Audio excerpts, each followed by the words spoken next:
Hi everybody, welcome back to the Engagement Studio. My name is Ann Maltese. I'm a member of the Insights team here at Quantum Workplace. Today, I'm going to coach you on how to have an engaging performance appraisal conversation. Yes, I said it. A performance appraisal can actually be engaging.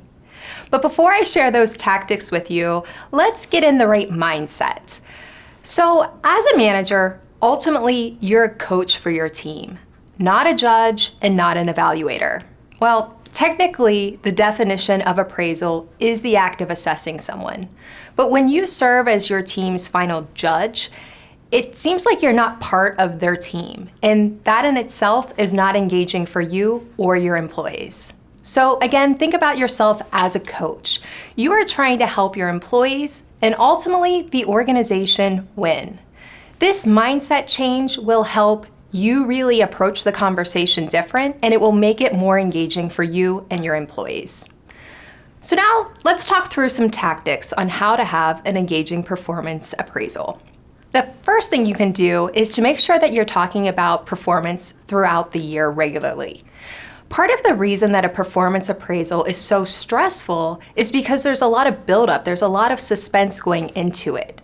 When you only talk about performance once per year, it can lead to anxiety for you in preparation for that appraisal, but it can also make your employees feel very stressed. So you want to get into the practice of having continuous conversations throughout the year where you check in on performance, goals, and priorities, and that way you and your employee are always aligned. The second thing that you can do in order to have an engaging performance appraisal is ask for feedback in advance. As a manager, you can't be with your employees 24/7. It's impossible for you to know all of the work that they're doing. So what you can do is ask the people who do know what their work looks like, which is oftentimes their peers. So collect that feedback, and we suggest that you actually share that with the employee prior to the performance appraisal so they have time to review it and digest it. The third tactic that I would suggest for you is to make sure you share your thoughts in advance. Nobody wants to walk into a conversation not knowing what's going to be discussed. So if you can share your thoughts in advance and also ask your employees to share their thoughts, it just helps you feel a little bit more prepared going into the meeting. I know as a manager that I hate to be blindsided by topics or questions that I am not prepared to answer. So again, that's really helping alleviate some of the anxiety and helping you and your employee feel more prepared. The fourth tactic that I would share with you is to listen. And I mean actually listen. This shouldn't be a one-way conversation where you do all of the talking. You need to give your employee an opportunity to share their perspective, ask clarifying questions, and just make sure that they feel heard during the performance appraisal. The next tactic that I have to share with you is to make sure that you are providing context and you are prioritizing transparency. So context means that you're sharing examples with your employees so they have a very clear picture of what you mean by their behaviors and how that impacts their overall performance or even the performance of the team and the organization.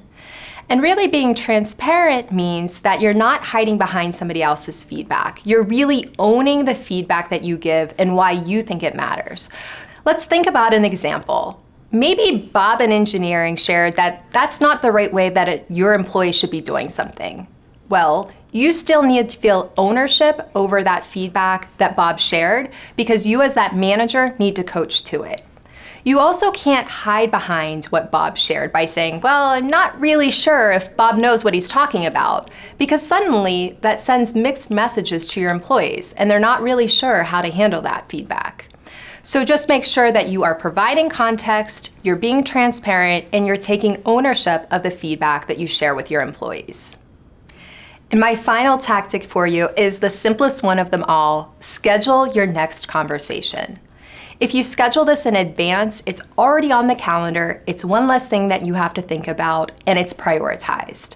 So when you leave that previous conversation with your employee, just go ahead and schedule the next one. So I know I shared a lot of tactics with you today, but don't worry, you don't have to apply them all. Just pick a few that you think make the most sense for you and that will make your performance appraisals more engaging. So that's a wrap. Thanks again, and let's go make work better every day.